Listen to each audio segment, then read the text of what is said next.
Om Shanti. Good morning.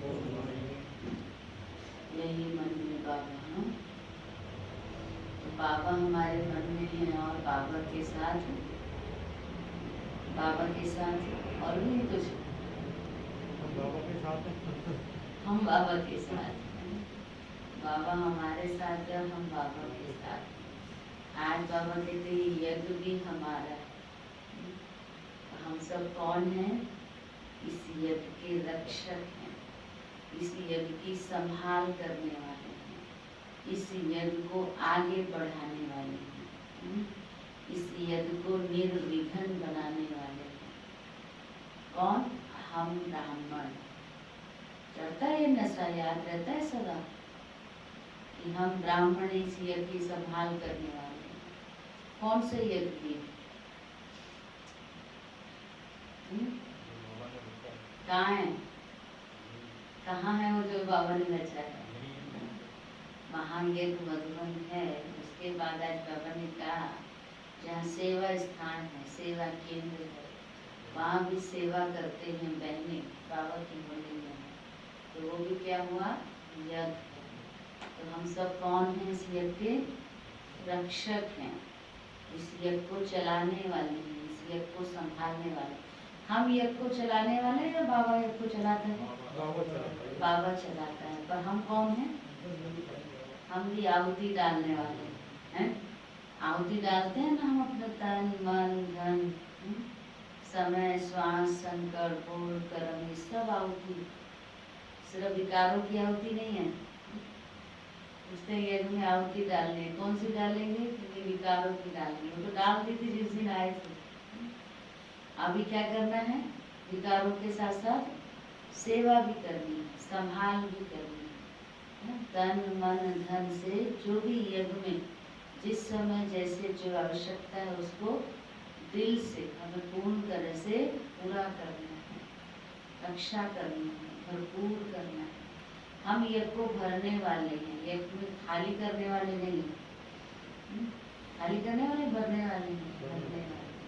बहुत सुंदर आज के महावाक्य हैं बाबा के साकार 16 मार्च 2021। आज बाबा को ये मीठे बच्चे शिव बाबा के इस रचे हुए रुद्र यज्ञ की तुम्हें बहुत बहुत संभाल करनी है। शिव बाबा के इस रचे हुए रुद्र यज्ञ की तुम्हें बहुत बहुत संभाल करनी है। यह है बेहद का यज्ञ स्वराज्य पाने के लिए। ये है बेहद का यज्ञ स्वराज्य पाने के लिए। प्रश्न है, इस रुद्र यज्ञ का रिस्पेक्ट किन बच्चों को रहता है? बताओ। इस रुद्र यज्ञ का रिस्पेक्ट कौन बच्चे रखते हैं?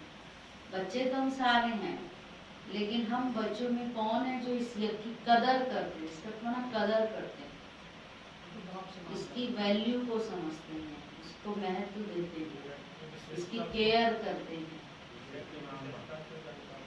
जो इस यज्ञ की विशेषताओं को जानते हैं। क्या विशेषता है इस यज्ञ की?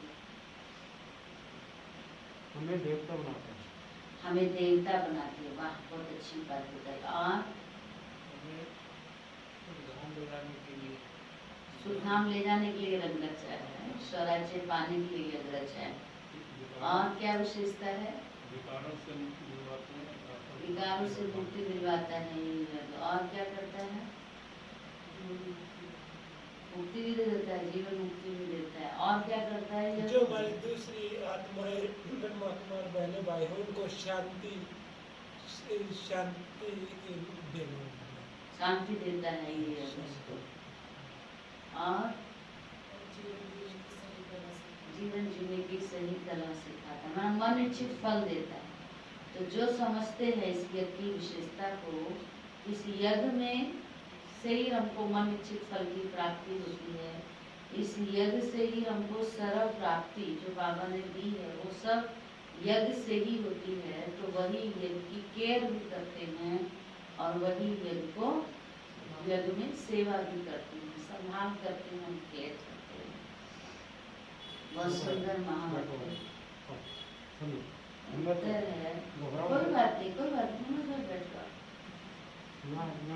नहीं ये जैसे है, घबरा रहा है भैया। नहीं घबरा नहीं रहा। वो कभी कभी दिल करते हैं तो पीछे भी आके बैठते हैं। आज उनका मन है बैठने का तो अच्छा है। सबसे अच्छा आसन ये है। ये तो मजबूरी में बैठे हैं हम, लेकिन सच्ची असली आसन ये है। अब जो ऐसे बैठता है वो एकाग्र रहता है, योग भी उसका अच्छा लगता है। लेकिन ये घबरा रहे हैं। नहीं घबरा नहीं रहे हैं, उनका हाँ। ये कुर्सियाँ तो अभी बिछा दी है 8-10 साल से। हम तो ऐसे ही बैठ के पढ़ते थे, ऐसे ही बैठ के योग करते थे, नीचे तपस्या करते थे। बहुत अच्छा लगता है। आज भी कभी दिल होता है ना, मैं पीछे जाके बैठ जाती हूँ, नीचे एकदम एकाग्र हो जाते हैं। क्योंकि जब शरीर स्थिर रहता है, तपस्वी उसको आसन हम वो देते हैं तो नेचुरल ऑटोमेटिक तपस्या होती है। हम उसको जितना कंफर्टेबल करते जाते हैं ना उतना आलस तो उत्तर है जो इसकी विशेषताओं को जानते हैं। इस यज्ञ की रिस्पेक्ट कौन करता है? जो इसकी विशेषताओं को जानते हैं। तुम्हें पता है किस रुद्र यज्ञ से हम कोड़ी से हीरे जैसा बनते हैं। इस रुद्र यज्ञ से हम कोड़ी से हीरे जैसा बनते हैं। इसमें सारी पुरानी दुनिया स्वाहा होती है। इसमें सारी पुरानी दुनिया स्वाहा होती है। इस पुराने शरीर को भी स्वाहा करना है।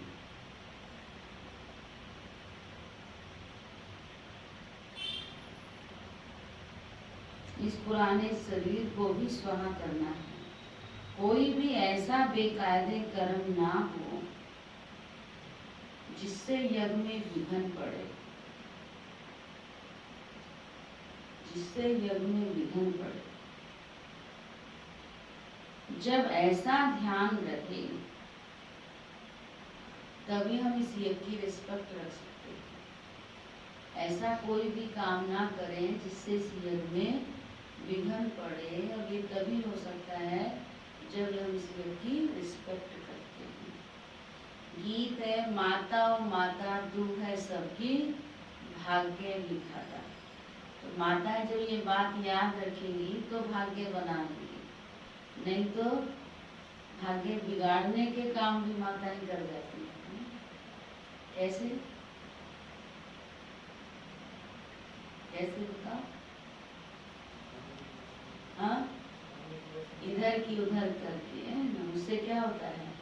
अपना तो भाग्य बिगाड़ते हैं, लेकिन जिसके साथ करते हैं उसका भी बिगाड़ते हैं। इसलिए बाबा कहते सदा ये याद रखो कि तुम माता कौन हो? जग की भाग्य विधाता। ओम शांति। बच्चों ने गीत सुना? बच्चों ने गीत सुना? देखना दीदी कहते ना माताओं के पेट में कुछ टिकता नहीं। वैसे ऐसा नहीं है, 5 उंगली बराबर नहीं है। कई माताएं टिका लेती है, भाइयों के पेट में नहीं टिकता है, पर भाई कम दिखते हैं। ऐसे कई ऐसे होते हैं जो भाई भी ज्यादा मेजोरिटी माताओं का नाम बदनाम है कि वो कोई भी बात उनको मिलेगी ना तो पचेगी नहीं जब तक वो कहीं और नहीं उसको दे देगी। तो सिर्फ माता है या भाई भी है? हाँ? इक्का दुक्का नहीं है, 50-50 हो सकते हैं। आजकल समय खराब है लेकिन पहले जमाने में कहते थे कि भाई पचा लेते हैं, माताएं नहीं पचा पाती। अब तो दोनों बराबर हो गए हैं ना। जिन्होंने बनाया है, गीत के लिए बाबा कहते हैं, जिन्होंने बनाया है वह तो बेचारे माता को जानते ही नहीं है। नाम सुना है जगदम्बा, परंतु वह कौन थी, क्या करके गई है, किसको भी पता नहीं है सिवाय तुम बच्चों के। जगदम्बा है तो जरूर बाप भी है, बच्चियां भी हैं और बच्चे भी हैं। जो जगदम्बा के पास जाते हैं उनकी बुद्धि में समझ नहीं है, सिर्फ भूत है, मां पुजारी है, ऐसा वो समझते हैं। देवी के आगे जाकर भीख मांगते हैं। अब यह है राजेश अश्वमेध अविनाशी रुद्र ज्ञान यज्ञ। इसका क्रिएटर है माता पिता तत्व। तुम भी यज्ञ के क्रिएटर हो। तुम सब बच्चों को उस यज्ञ की बड़ी संभाल करनी है। यज्ञ के लिए बहुत रिस्पेक्ट रहना चाहिए। यज्ञ की पूरी संभाल की जाती है। यह है हेड ऑफिस। कहाँ के लिए बोल रहे हैं बाबा? माउंट आबू। ये है हेड ऑफिस और भी ब्रांचेज हैं। मम्मा बाबा और तुम बच्चे अपना भविष्य हीरे जैसा बना रहे हो इस यज्ञ के द्वारा। Main head office mount Abu और ये सब क्या है उसकी ब्रांचेस। तो बाबा कहते हैं मम्मा बाबा और तुम बच्चे अपना भविष्य हीरे जैसा बना रहे हो। कैसे? इस यज्ञ की सेवा करके।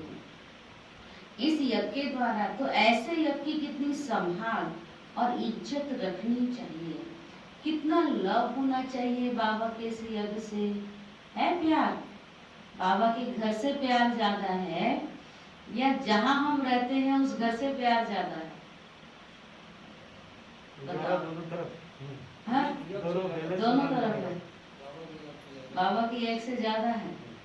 सोच समझ के बोल ना। केयर ज्यादा कहाँ करते हैं? हैं? बाबा के घर की केयर करते हैं, बहुत अच्छी बात है। करते हैं तो बहुत अच्छी बात है। थोड़ा बहुत ऊपर नीचे है तो आज से शुरू कर देना है। तो बाबा कहते ऐसे यज्ञ की कितनी संभाल और इज्जत रखनी चाहिए, कितना लव होना चाहिए इस यज्ञ से। ये हमारी मम्मा जगत अम्बा का यज्ञ है। मम्मा बाबा का यज्ञ सो हमारा यज्ञ, ऐसे अंदर आना चाहिए। साकार की मुरली, साकार में मम्मा बाबा सामने थे तो जो मम्मा बाबा का ये यज्ञ माना हमारा यज्ञ। ऐसे ही अभी क्या कहते हैं फलानी दीदी का, अभी आजकल ये लैंग्वेज सुनते हैं तो वंडर लगता है। वो फलानी दीदी का सेंटर है, वो फलानी दीदी का सेंटर है। ये कौन सी मुरली में आया? ये उस दीदी का सेंटर है, ये उस दीदी का सेंटर है। कौन सी मुरली में आया? फिर हमने कहाँ से जोड़ लिया? सेंटर सारे किसके हैं? बाबा के हैं। किसके सेंटर हैं? इसीलिए शायद हम सेवा नहीं कर पाते, इसलिए शायद हम ये कि वो संभाल नहीं करते। वो फलानी दीदी का है, वो फलानी दीदी का है। किसका है? दीदी का है। दीदी भी सेवा कर रही है, दीदी भी यज्ञ की संभाल कर रही है, बाबा की केयर टेकर है। कोई तो चाहिए ना घर में जोत जलाने के लिए। दीदी भी कहते हैं। दीदी हम जब बचपन गए थे ना, हाँ ट्रेन के डिब्बे में अलग थे तो दूसरी मैडम ने बोला गायत्री आप कौन से सेंटर से आए हैं? मैंने कहा मैडम अपनी सिस्टर के पास जाओ। किसके पास जाओ? अपनी सिस्टर के पास जाओ बोला। वो तो ये हमारा है, ये डिब्बा हमारा है। अच्छा ये हमारा है, ऐसे कह देते। तो वो तो हमने उस दिन कहा ना, टीचर का तो नाम होगा ना, जो टीचर जोत जला रही है, जो ज्ञान मुरली सुना रही है, जो रोज आपको ज्ञान दूध पिला रही है, पालना कर रही है, तो नाम तो उसका होगा ना। लेकिन घर किसका है? बाबा का है ना। तो साकार में निमित्त बाबा ने बनाया ना, तो बाहर जाके वो परिचय वो देने की अलग बात है, लेकिन अंदर में हमें क्या समझना है? बाबा का घर है, बाबा का यज्ञ है। हाँ, इसको संभालने के निमित्त ये बहन है, संभालने के निमित्त। तो जैसे ये संभालने के निमित्त है, हम भी संभालने वाले हैं, हम भी केयर करने वाले हैं, हम भी यज्ञ रक्षक हैं, हम भी बाबा के बच्चे सेवाधारी है ना। ऐसे होना चाहिए ना। मुन्नी में बहुत बढ़िया, सही बात। तो इसलिए बाबा ने कहा मम्मा बाबा का यज्ञ सो हमारा यज्ञ। यज्ञ की वृद्धि करनी होती है कि यज्ञ में आकर बहुत बच्चे अपने बाप से वर्षा ले लें। यज्ञ की हम वृद्धि करते, कई सब तरह के बच्चे, कई कहते बहुत है ना, जो है क्या करना है, भरा पड़ा है, अच्छा है ना भरा पड़ा है, और भरो, भरे हुए को भरना चाहिए या खाली करना चाहिए? और जितनी आत्माएं आएंगी और लाभ लेंगी आकर के, नहीं लेंगी, कितनी आत्माएं लाभान्वित होंगी, फिर सेवा ले करेंगी, कितना भाग बनाएंगी अपना। ठीक है, अगर है भी तो जिसने किया वो भर के गया, तो मेरा भाग्य कैसे बनेगा? मुझे भी तो अपना भाग्य बनाना है। तो इसलिए बाबा कहते हैं इस यज्ञ की वृद्धि करनी होती है ना, बढ़ाना होता है, खूब सेंटर खोलने हैं कि यज्ञ में आकर बहुत बच्चे अपने बाप से वर्षा ले, भल खुद ले नहीं सकते, खुद को फुर्सत नहीं है, तो अच्छा औरों को निमंत्रण देना चाहिए। इसका नाम ही है राजस अश्वमेध ज्ञान यज्ञ, जिससे स्वराज्य मिलता है। इस यज्ञ में पुराने शरीर को भी स्वाहा करना होता है, बाप का बन जाना है। यह कोई मकान नहीं है, सुन लो, यज्ञ कोई मकान नहीं है, यह है बेहद की बात। यज्ञ है जहाँ बाबा की सेवा होती है, जिस यज्ञ में सारी विश्व स्वाहा होनी है। आगे चल तुम देखना इस यज्ञ का कितना बिगाड़ रखते हैं। यहाँ बहुतों को बिगाड़ नहीं है, इतने सब यज्ञ के बच्चे हैं, बच्चे पैदा होते रहते हैं, तो इस यज्ञ की कितनी इज्जत रखनी चाहिए। परंतु बहुत हैं जिनको इसका कदर भी नहीं है। ये इतना बड़ा यज्ञ है जिससे मनुष्य कोड़ी से हीरे जैसा भ्रष्टाचारी से श्रेष्ठाचारी बनते हैं। इसलिए बाबा कहते हैं भल यज्ञ रचते रहो। यज्ञ रचते रहो मतलब और सेवा स्थान बनाते रहो। एक भी श्रेष्ठाचारी बना, आपने एक यज्ञ रचा, एक भी श्रेष्ठाचारी बना तो भी अहो सौभाग्य। बाबा का घर बनाया, उसमें एक भी आत्मा बाप की बनी, एक आत्मा की ज्योत भी जगी, तो पुण्य किसको मिलेगा? जो उसके निमित्त बना है ना। एक भी श्रेष्ठाचारी बना तो अहो सौभाग्य। इतने लाखों मंदिर आदि हैं, वहां कोई श्रेष्ठाचारी नहीं बनते हैं। यहाँ तो सिर्फ 3 पैर पृथ्वी के चाहिए, कोई आए तो एकदम जीवन सुधर जाए। कितनी इज्जत होनी चाहिए यज्ञ की। बाबा को बहुत लिखते हैं, बाबा हम अपने घर में खोलें, गीता पाठशाला खोलते हैं ना, अच्छा बच्चे भली यज्ञ भूमि बनाओ। बाबा कहता अच्छा है, बनाओ यज्ञ भूमि, कोई ना कोई का कल्याण होगा। इस यज्ञ की बहुत भारी महिमा है। यज्ञ की भूमि है जहाँ बच्चियां औरों का कल्याण करती रहती है। फिर बाबा ने कहा यज्ञ की भूमि किसको कहेंगे? जहाँ बच्चियां बैठकर, कौन बच्चियां? हम शिव बाबा की शिव शक्तियां, शिव बच्चियां अनेकों का कल्याण करती रहती है। तो ये क्या हो गया? यज्ञ भूमि है। यज्ञ की भूमि है जहाँ बच्चियां औरों का कल्याण करती रहती हैं। ऐसे यज्ञ का बहुत मान चाहिए, परंतु ज्ञान पूरा ना होने के कारण इतना बिगाड़ नहीं है। यज्ञ में विघ्न डालने वाले भी बहुत हैं, ये तो सब जानते ही हैं, बाबा बोलते ही हैं। यज्ञ में विघ्न डालने वाले भी बहुत हैं। ये शिव बाबा का यज्ञ है, तो माता पिता इकट्ठे हैं ना। इन मम्मा बाबा से तो कुछ भी नहीं मिलता, बेहद का बाप शिव बाबा से ही सब कुछ मिलता है ना। जो भी है इस यज्ञ में, बाबा के तो यज्ञ की संभाल करते हैं। देता कौन है? बाबा देता है। बेहद के बाप से ही सब कुछ मिलता है, वे एक ही है। मम्मा बाबा कहा जाता है शरीरधारी को, निराकार को तो शरीर है नहीं। तो बाप कहते हैं कि साकार का भी मुरीद मत बनो। साकार का मुरीद बनोगे, वो मरेगा तो उसके पीछे वो भी मर जाएगा। मतलब मरेगा माना वो बाबा को छोड़ेगा या छोड़ेगी तो उसके पीछे वो भी चला जाएगा, क्योंकि साकार में फंसे ना। और शिव बाबा में फंसेंगे तो कभी मरेंगे नहीं, कभी बाप को छोड़ेंगे नहीं। माँ में कम याद करो। ये बाबा भी मुझे याद करते हैं, चित्रों में दिखाते हैं, राम कृष्ण ब्रह्मा आदि सब उनको याद करते हैं। ऐसे है नहीं, वहाँ तो कोई याद करते नहीं है, उनको प्रारब्ध मिल गई, उनको याद करने की क्या दरकार है। हम पतित बने हैं, हमको ही पावन बनने के लिए याद करना है। महिमा एक की ही है, उनके सदके इनका मान है। तुमको कोई भी देहधारी को याद नहीं करना है। देहधारी से उनका परिचय मिलता है, लेकिन याद उनको करना है।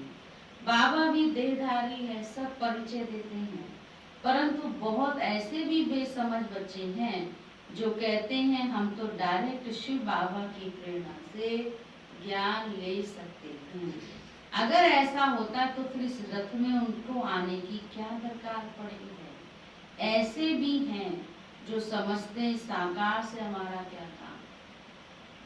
दोनों बात है।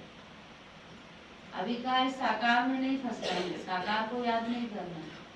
बेहद के बाप से हम बेहद का वर्षा लेते हैं, उसको याद करना है। सिद्ध जो फिर क्या कहा, फिर कहीं उल्टा करते, डायरेक्ट शिव बाबा से कनेक्शन है, निमित्त को कुछ मानते ही नहीं है, साकार को कुछ समझते ही नहीं है, तो वो भी रॉन्ग है। याद शिव बाबा को करना है, लेकिन शिव बाबा भी किसके द्वारा मिला हमको, निराकार किसके द्वारा मिला, साकार के थ्रू मिला ना। तो इसलिए बाबा कहते इनके सदके इनका मान है ना, इनके सदके इनका मान है ना।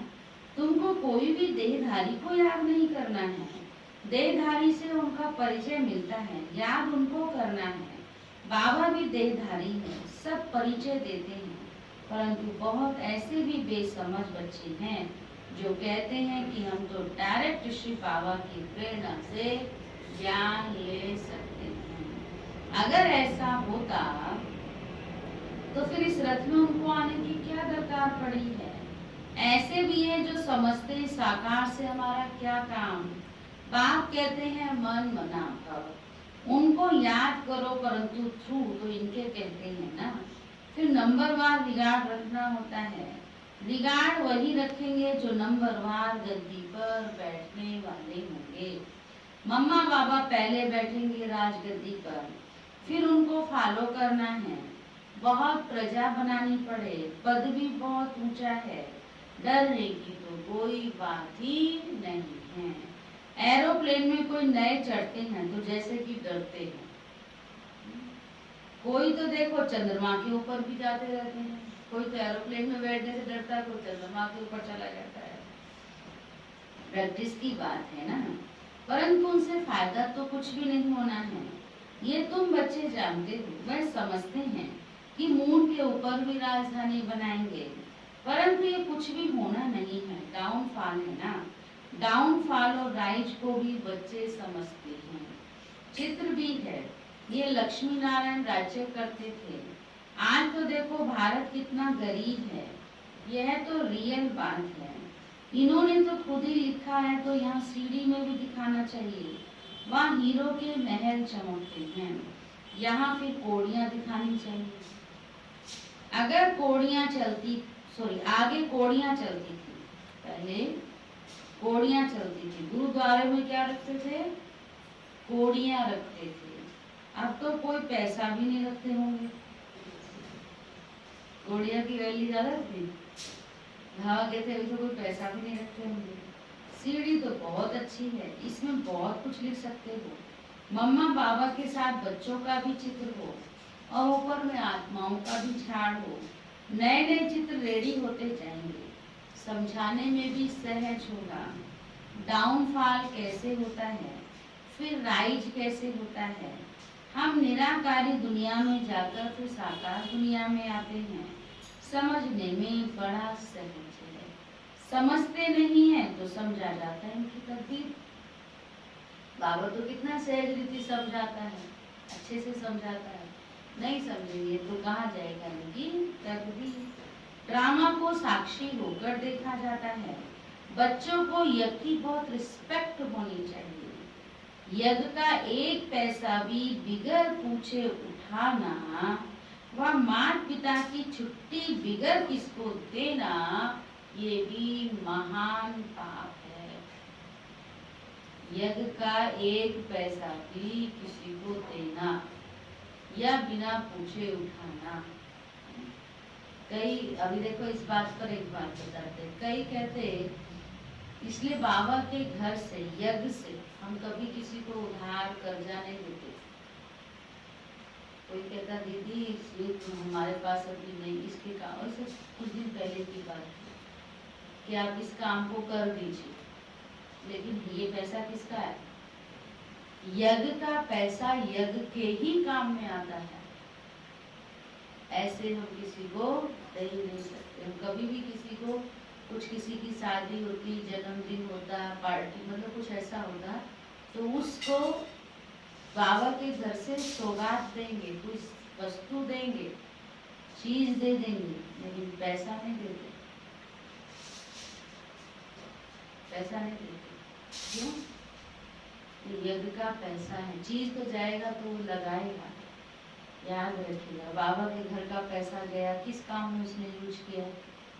जो बहुत भावना से आया हुआ है, जिसने भी यज्ञ में डाला है, कितने अपने खर्चे कम करके बाबा के यज्ञ में स्वाहा किया है ना? ऐसे तो नहीं डाला होगा। कितने अपनी काम थोड़ा आगे के लिए पोस्टपोन करके तब यज्ञ में डाला होगा। तो कितना भावना का और प्यार का यज्ञ में है ना, श्रद्धा का वो पैसा है। तो उसको ऐसे दे सकते हैं? किसी उल्टे काम में लगा लिया उसने जाके? नहीं। इसलिए बाबा कहते बहुत सोच समझ करके इसको आप देखते हैं, समझते हैं, कुछ व्यर्थ में बहुत।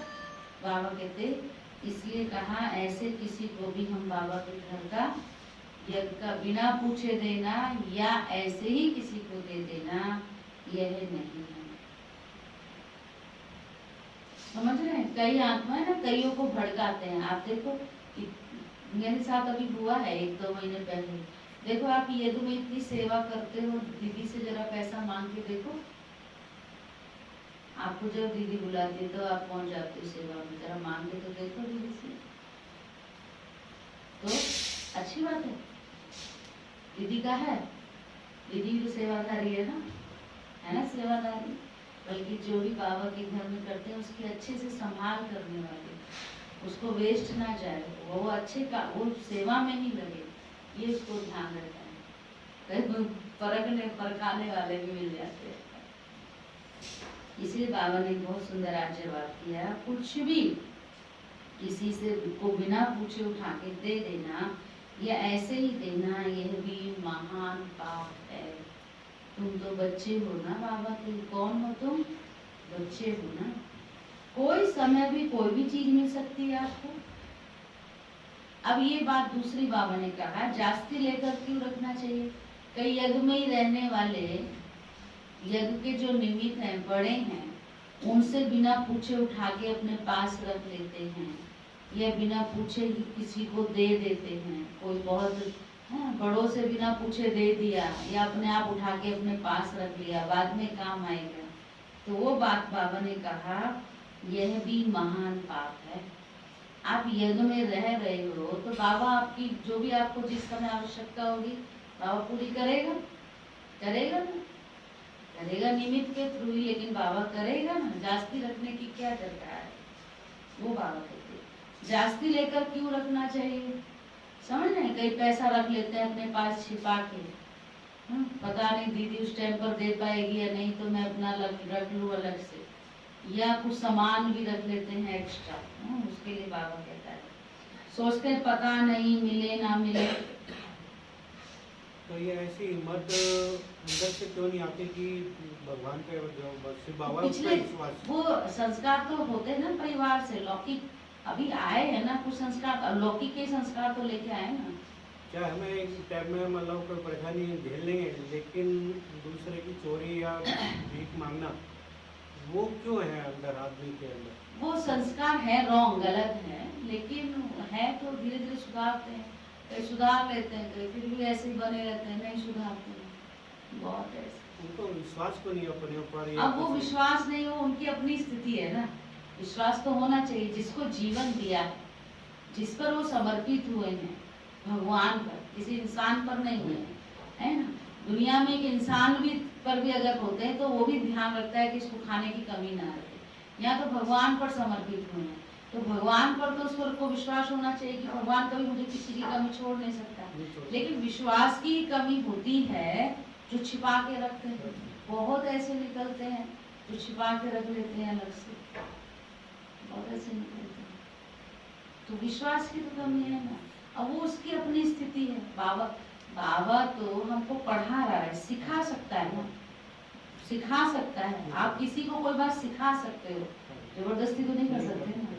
सीखना ना सीखना तो उसके हाथ में है ना, करना ना करना तो उसके हाथ में है ना।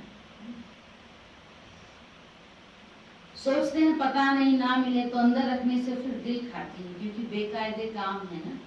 चीज तो तुम्हें कभी भी मिल सकती है। बाप ने कहा है अंतकाल अचानक कोई भी मर सकता है, रह जाएगी चीजें, मर गए तो अंत समय जो पाप किए होंगे वह कीचड़ पट्टी सब सामने आएगी। इसलिए बाबा हमेशा समझाते हैं जो भी पाप किए हैं ना वो अंत समय सब सामने आएगा। इसलिए बाबा समझाते हैं अंदर में कोई भी दुविधा नहीं रहनी चाहिए। दिल साफ होगी तो अंत घड़ी कुछ भी सामने नहीं आएगा।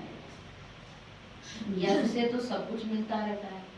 बाबा के यज्ञ से, यज्ञ में है कोई चीज की कमी है, सब कुछ मिलता रहता है। लौकिक में कमी आ सकती है, बाबा के घर में यज्ञ में कमी नहीं आ सकती है। किसी का रचा हुआ है, भोलेनाथ का रचा हुआ है। हाँ, निश्चय होना चाहिए पक्का। इसलिए बाबा ने कहा दिल साफ होगी तो अंत घड़ी कुछ भी सामने नहीं आएगा। यज्ञ से तो सब कुछ मिलता रहता है। ढेर बच्चे हैं जिनके पास पैसे ढेर हैं, उनको कहते हैं जब दरकार होगी तब मंगा लेंगे। कई बच्चे बाबा के पास ऐसे हैं ना जिनके पास बहुत पैसे, वो कहते हैं बाबा जब भी आवश्यकता आप हमें बताना, हम आपको ये मदद करेंगे ये। तो बाबा कहते जब जरूरत होगी तुमसे मंगा लेंगे। कहते हैं बाबा कभी भी जरूरत हो तो हम बैठे हैं। ऐसे बच्चे हैं बाबा के पास जो कहते ही हैं, अभी कहा ना बाबा के भी ऐसे बच्चे हैं जो यज्ञ में करते भी रहते हैं और फिर भी कहते हैं कि कुछ ऐसी आवश्यकता होगी तो हमसे कह देना, जरूरत हो तो हम बैठे हैं। भले पवित्र नहीं रहते हैं, खान पान की भी परहेज नहीं रखते हैं, परंतु ये प्रण करते हैं बाबा हमारे पास पैसे बहुत पड़े हैं, ऐसे ही गुम हो जाएंगे, बीच में कोई खा जाएगा, इसलिए जब चाहिए मंगा लेना। बाबा कहते हम भी क्या करेंगे। बाबा ऐसे से लेता भी नहीं, जो अपने आप स्वाहा करता है ना उसका बाबा सफल कराता है, जो अपने आप स्वाहा करता है। देखो हमें ये बात पहले भी सुनाई थी, अभी फिर याद आ गई मुझे से। एक बार एक साकार बाबा के सामने की बात है, एक बच्चा आया बाबा के पास चेक बुक लेके। बाबा बताओ कितना काट दूं चेक। बाबा ने कहा भी रखो, जब जरूरत होगी तो ले लेना। और उसी समय तुरंत एक माता आई एक पोटली लेके, मैली कुचली पोटली होगी, उसमें उसने कब से जोड़ रही थी, थोड़ा थोड़ा थोड़ा करके जोड़ी थी, जब बाबा के पास जाऊंगी तो जा करके दूंगी। वो आई और चुपचाप ऐसे बाबा को दे गई। बाबा ने ऐसे उसका कहा रुको, जब जरूरत होगी तो ले लीजिए। और वो भी तुरंत दे के गई है, लेकिन तुरंत उसका रख लिया, क्योंकि वो जो कह रहा था ना जरूरत हो तो चेक काट दो, वो ईगो वाला अभिमान से भरा था। मैं भगवान को दे रहा हूँ, भगवान को देते हैं क्या? हम भगवान को दे सकते हैं क्या? दे सकते हैं? वही देने वाला है, उसी को हम दिखाएं, सूरज को हम दीपक दिखाएं, देने वाला वही है, उसी को दिखा रहे हैं। अरे वो तो भाग्य समझो कि अपने काम में हमारा उसी का दिया हुआ अपने काम में हमारे को लगा रहा है, हम अपने काम में लगा रहा है, मानो उसका कई गुना भरने के लिए। तो भावना से चुपचाप दिया और लिया, तो किसका लगा? उसको कहा रखो, अब रखा ही रहा। बाबा ने कभी नहीं लिया। बाबा ऐसे नहीं लेता। बाबा कहता भीख थोड़ी मैं मांगता हूँ, मैं तुम्हारे ऐसे पैसे का क्या करूँगा? जिस पैसे में भावना नहीं, जिस पैसों में श्रद्धा नहीं, अभिमान से भरा हुआ नहीं लेता। इसलिए मैं कल भी किसी से बात कर रही थी कि बाबा को जिससे लेना होता है ना किसी बहाने उससे ले लेता है। और कहीं बैठे हैं रख के कि मैं लगाऊं यज्ञ में, मैं लगाऊं यज्ञ में, लेकर बैठे हैं, बाबा ले ही नहीं रहा, क्योंकि वो सोचते रहते हैं बाबा भी साथ करते हैं। और जिसको बाबा को देना है ना, उससे ऐसे लेता है, किस तरीके से लेता है, किस युक्ति से लेता है, पूछो मत। अभी भी मधुबन गई ना, बाबा ने टिकट दिया, आना जाना। कोई आत्मा कैसे निमित्त बनी, कोई कैसे, आते नहीं है यहाँ पे, लेकिन बाबा को उनको देना है ना, तो ले लिया बाबा ने तरीके से। हमने बस ऐसे कहा कि भाई टिकट नहीं मिल रहा है, बनाओ, बन गया। उनका कोई सेवा, अरे आप इतनी सेवा करते हो, हम आपसे सेवा लेंगे। दिख नहीं रहे हैं, लेकिन बाबा को उसको देना है ना, इसलिए क्या किया, बाबा ने ले लिया, टिकट के बहाने से ले लिया, किसी भी बहाने से ले लिया, ले लेता है। अब जिसको देना नहीं चाहता ना, वो रख के बैठे हैं, नहीं लेगा। तो ये भी बड़ा हमारा भाग्य है संगम युग पर, जो हमारा वो सफल करता है, हमारा सेवा में लगा, तो बहुत बड़ा भाग्य। तो इसलिए बाबा ने कहा, कई बच्चे कहते बाबा हमारे पास बहुत पैसे पड़े हैं, ऐसे ही गुम हो जाएंगे, बीच में कोई खा जाएगा, इसलिए जब चाहिए मंगा लेना। बाबा कहते हैं हम भी क्या करेंगे, मकान बनाना होता है तो आप ही आ जाता है। जो बाबा को मकान बनाना है, सच बात है, कैसे बाबा देता है, किसके थ्रू देता है, पता ही नहीं चलता है, आप ही आ जाता है। तो ढेर बच्चे हैं अपने घर में, ढेर बच्चे हैं प्यार से, श्रद्धा से, भावना से करने वाले। तो ऐसे बच्चे भी ऊंच पद पा लेते हैं, भले धारणा में नहीं चल पा रहे हैं कुछ ना कुछ कारण से, लेकिन सेवा करके अपना भाग्य तो बना रहे हैं ना, ऊंच पद तो मिलेगा ना उनको। प्रजा में भी कोई कम पद नहीं है, प्रजा में भी तो बाबा ना साहूकार पद पाना, पीछे बोला ना, नौकर चाकर से तो अच्छा साहूकार राजा बनो, पद मिले। प्रजा में भी कोई पद कम नहीं है, राजाओं से भी कई साहूकार बहुत धनवान होते हैं। राजा के पास भी इतना पैसा नहीं होता जितना साहूकार प्रजा के पास होता है। तो साहूकार प्रजा कौन बनी, जिसने यज्ञ में अपना धन स्वाहा किया। धन दिया तो धन मिलेगा ना, फिर एक का कई गुना। इसलिए अंदर कोई ऐसा ख्याल नहीं करना चाहिए, तुम्हारा अंजाम है बाबा, आप जो खिलाएंगे, जो पहनाएंगे, जहाँ रखेंगे, बाबा को जीव। बाबा ने बात किस बात से कहा, ऐसा ख्याल नहीं करना चाहिए कल हमें मिलेगा नहीं मिलेगा। बाबा बैठा है ना, कैसे भी खिलाएगा, योगियों के द्वारा नहीं खिलवाएगा तो सहयोगियों से खिलवाएगा, आपको किसी चीज की कमी आने नहीं देगा। कई बार ऐसा होता है, योगी नहीं करता, सहयोगी कर जाता है, तो कराने वाला कौन, बाबा कराने वाला। तो बाबा कहते हैं कभी ख्याल नहीं आना चाहिए कि कल क्या होगा, इसलिए मतलब कुछ भी छिपा के रखना नहीं है। बाबा बैठा है ना, तुम्हारा अंजाम है बाबा, आप जो खिलाएंगे, फिर भी उस पर नहीं चलते हैं तो दुर्गति हो जाती है। जो ऐसे करते हैं, फिर भी नहीं चलते, फिर भी छिपा के रखते हैं, तो अपना ही नुकसान करते हैं। बाप आए हैं सदगति देने, अगर ऊंच पद नहीं पाएंगे तो दुर्गति कहेंगे ना। ये वहां भी बहुत साहूकार, कोई कम पद कोई ऊंच पद वाले तो है ना। बच्चों को श्रीमत पर पुरुषार्थ करना है, अपनी मत पर चलने से अपने को धोखा देते हैं। ये शिव बाबा का रचा हुआ ज्ञान यज्ञ है, इसका नाम ही है राजस्व अश्वमेध है, अविनाशी रुद्र ज्ञान यज्ञ।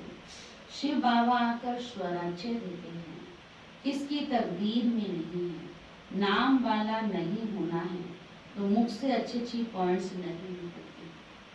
किसको समझाते नहीं है तो कहेंगे नाम निकलने में अभी देरी है, जिस कारण समझाते समय मुख्य मुख्य पॉइंट्स भूल जाती हैं। यह भी समझाना चाहिए, ये राजस्व अश्वमेध है, अविनाशी रुद्र ज्ञान यज्ञ है।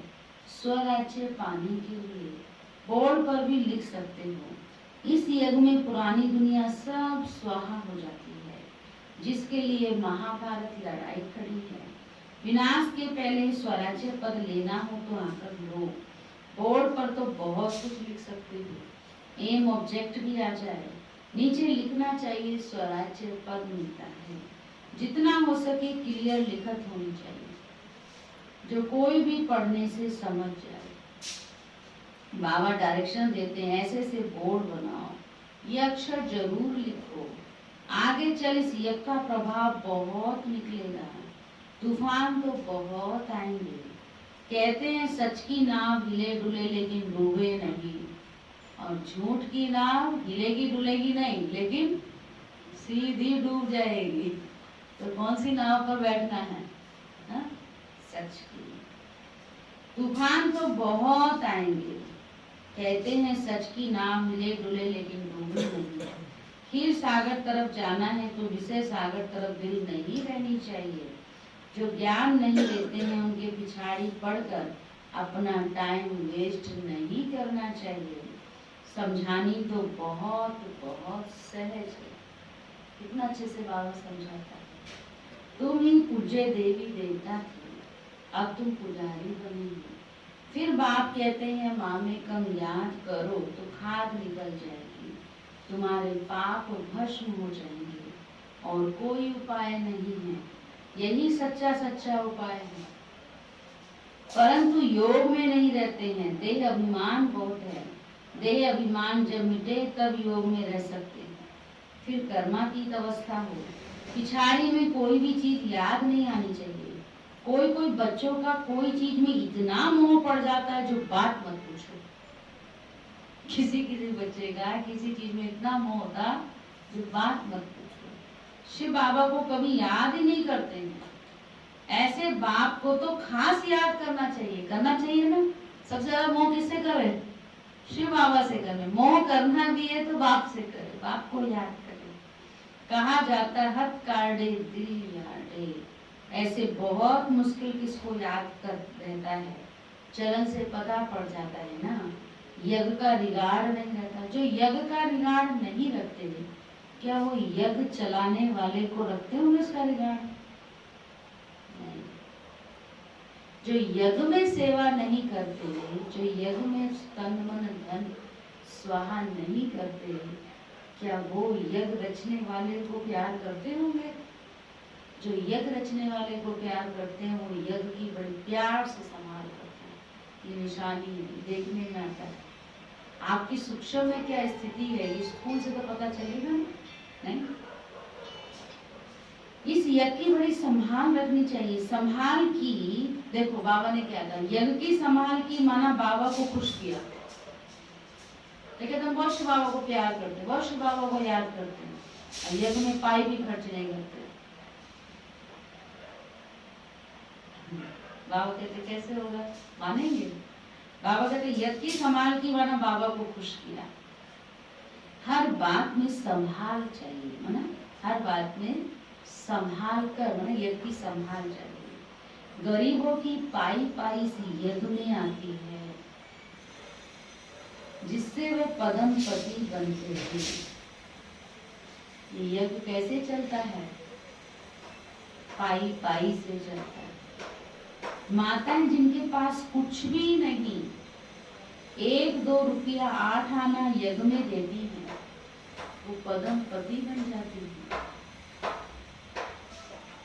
क्योंकि माताओं के अनुभव सुनते हैं, जो उनको घर खर्च के लिए मिलता है ना, उसमें से बचा बचा करके बाबा के भंडारे में डालती है।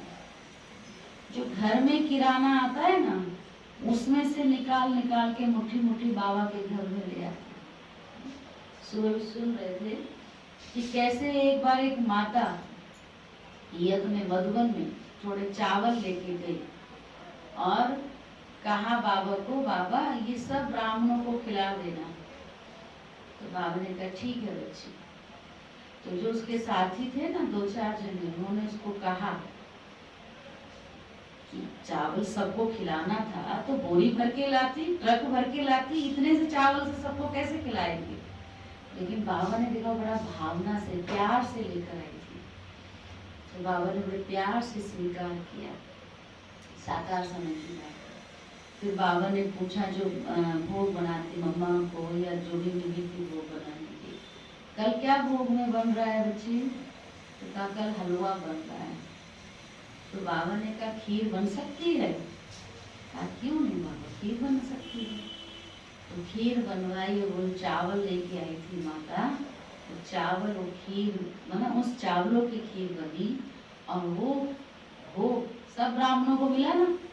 उसने क्या कहा था, सबको खिलाना बाबा, तो सबको मिला, क्योंकि किसका था, प्यार का था, भावना का था। और उसको वो बात जिसने कहा था उसके साथियों ने कि सबको खिलाने के लिए ट्रक भर लाती ना, तो कहते अगले साल सबकी फसल खराब हुई और उसकी भी फसल थी, खेत थे धान की, और उसका खूब धान हुआ और उसने ट्रक भर मधुवन धान बेचा, चावल बेचा, सबको खिलाया।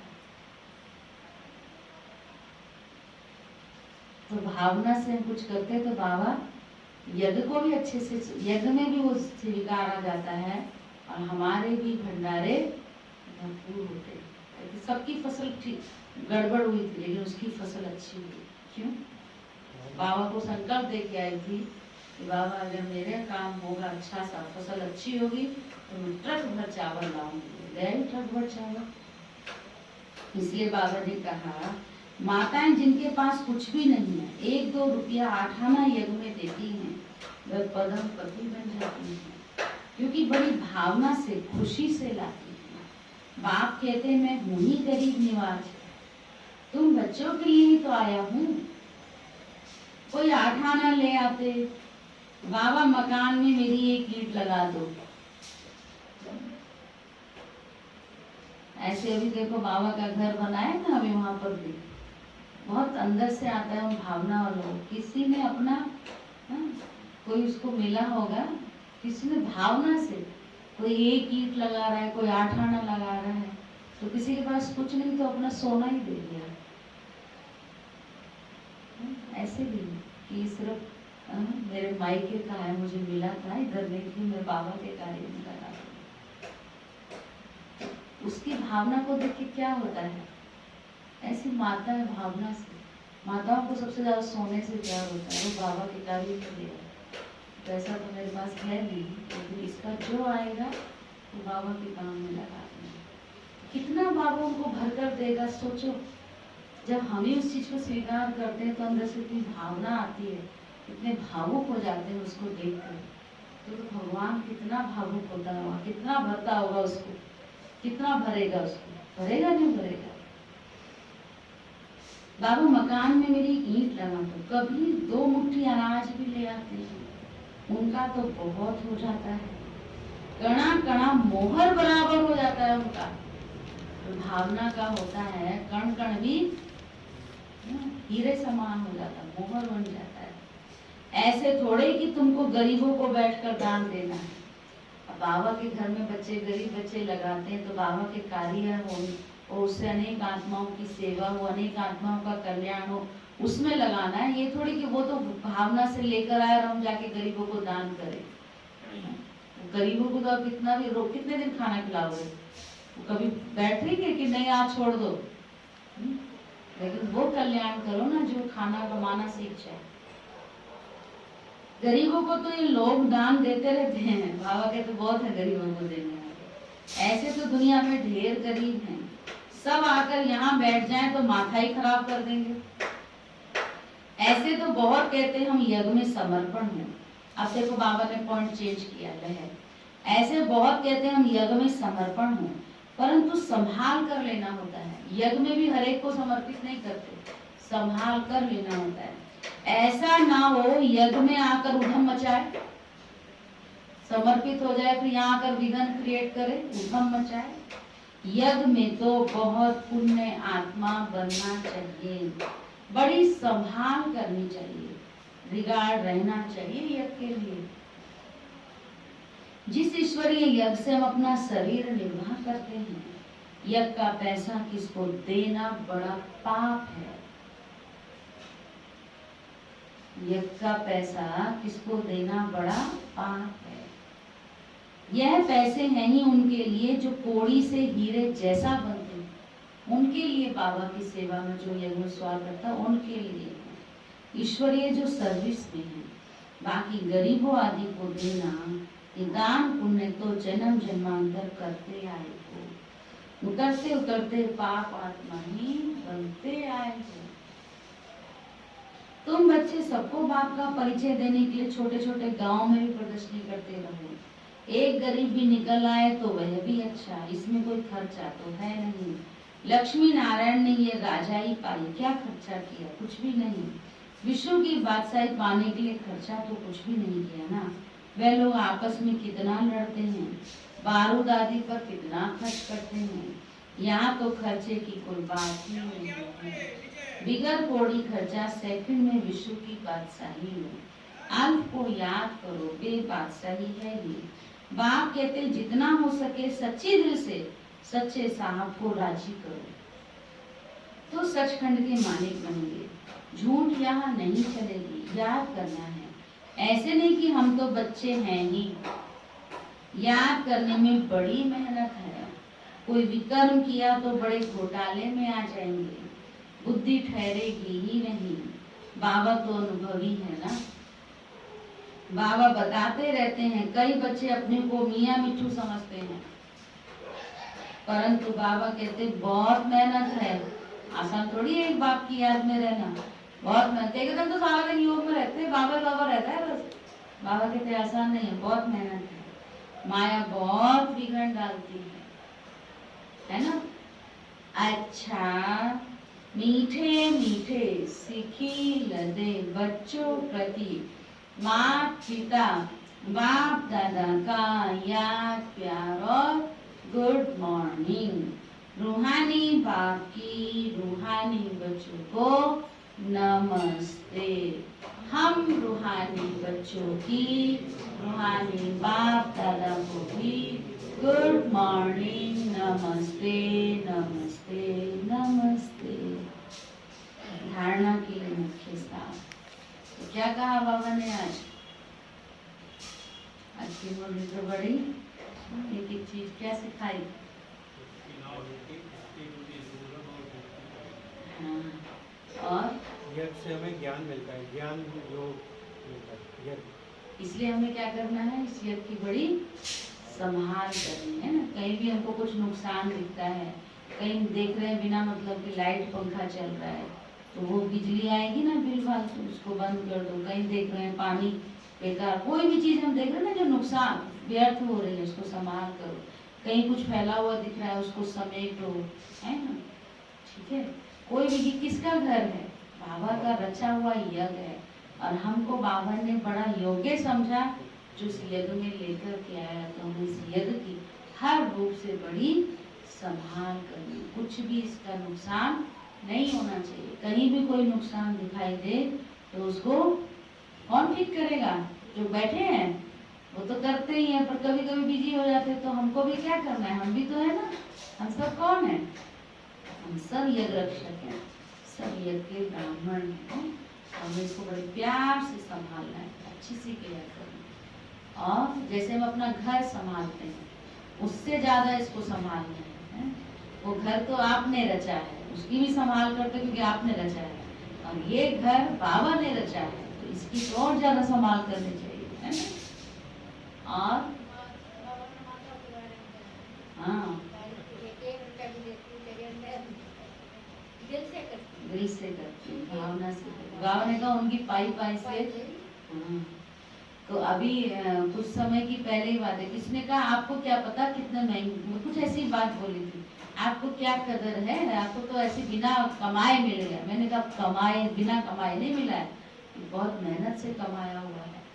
आपको क्या पता कि हम उसकी कितनी कदर करते हैं, आपको नहीं पता। ये आपसे ज्यादा मेहनत का कमाया है। क्यों? क्योंकि ये बहुत आत्माओं की भावना का है, बहुत आत्माओं की भावना का है। और बड़ी भावना से, बड़ी मेहनत से, बड़ी युक्ति से, बड़ी तरीके से बाबा के घर में डालते हैं। तो ये ऐसे साधारण पैसा नहीं है, ये बहुत वैल्यूबल पैसा है। इसकी एक पाई भी हमारे हाथ से व्यर्थ नहीं जानी चाहिए, क्योंकि जो करके गया उसको तो बाबा दे देगा पदम गुना, लेकिन अगर मेरे हाथ से व्यर्थ चलेगी तो मेरा तो कट हो गया ना। तो मेरे हाथ मेरा जमा कैसे होगा, मैं उसको अच्छे से संभाल लूंगी, मैं उसको अच्छे से केयर, तब तो मुझे बाबा देगा। मैं राधा स्वामी सत्संग में गया था, वहाँ छतरपुर, वहाँ होता जो डेरा गांव में, तो वहाँ मुझे 100 रुपये मिल गए उनके पड़े हुए वहाँ अंदर सत्संग में। तो मैंने 50 रुपये मैंने खा लिया, 50 रुपये मैंने बोले भंडारी मिला, तो ये माफी। तो है ना भावना का, है ना प्यार का, है ना। धारणा के लिए मुख्य सार है अपने इस रुद्र यज्ञ का बहुत बहुत रिस्पेक्ट रखना है। अपने इस रुद्र यज्ञ का बहुत बहुत रिस्पेक्ट रखना है। यज्ञ का वातावरण बहुत शुद्ध पावरफुल बनाने में सहयोगी बनना है। बहुत बड़ा विघन है जो यज्ञ का वातावरण खराब करते हैं। यज्ञ का वातावरण तो बड़ा पावरफुल शुद्ध बनाना है। इसकी प्यार से संभाल करना है। आज की मुरली से अंडरलाइन क्या क्या लेंगे, बोलो पीछे भाई लोग बोल रहे हैं। इस यज्ञ की बहुत प्यार से संभाल करनी है। सेकंड पॉइंट, अपने पास कुछ भी छिपा कर नहीं रखना है।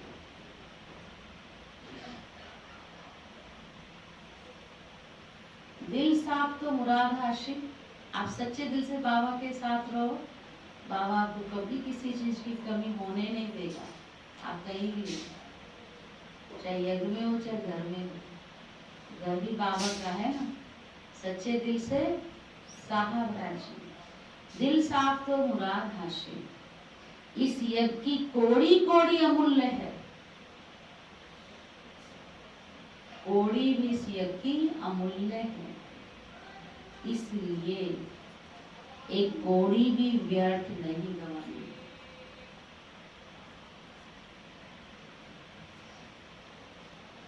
इसलिए कोड़ी भी व्यर्थ नहीं गवानी। इसकी वृद्धि में सहयोग देना है, बल्कि क्या करना है हमको, इसको आगे बढ़ाने में सहयोग देना है। वरदान, कारण को निवारण में परिवर्तन कर सदा आगे बढ़ने वाले, कारण को निवारण में परिवर्तन कर सदा आगे बढ़ने वाले समर्थी स्वरूप भव। ज्ञान मार्ग में जितना आगे बढ़ेंगे उतना माया भिन्न भिन्न रूप से परीक्षा लेने आएगी, क्योंकि ये परीक्षाएं आगे बढ़ाने का साधन है, ना कि गिराने का।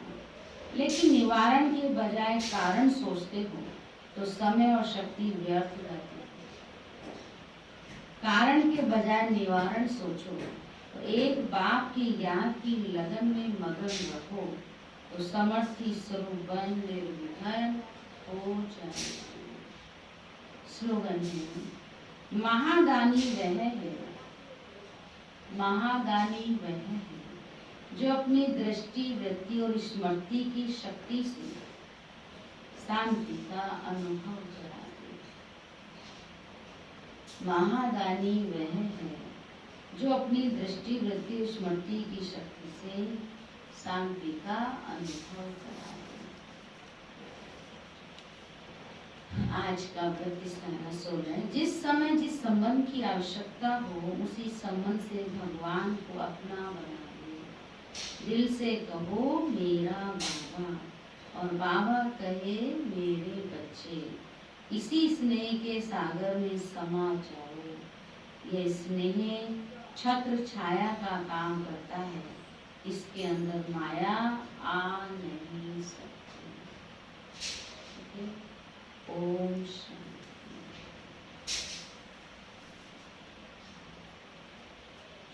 बाबा को बहुत प्यार से याद करेंगे। यह लक्ष्मी वाला शिव बाबा हम सब अच्छे से सच्चे सच्चे यज्ञ रक्षक।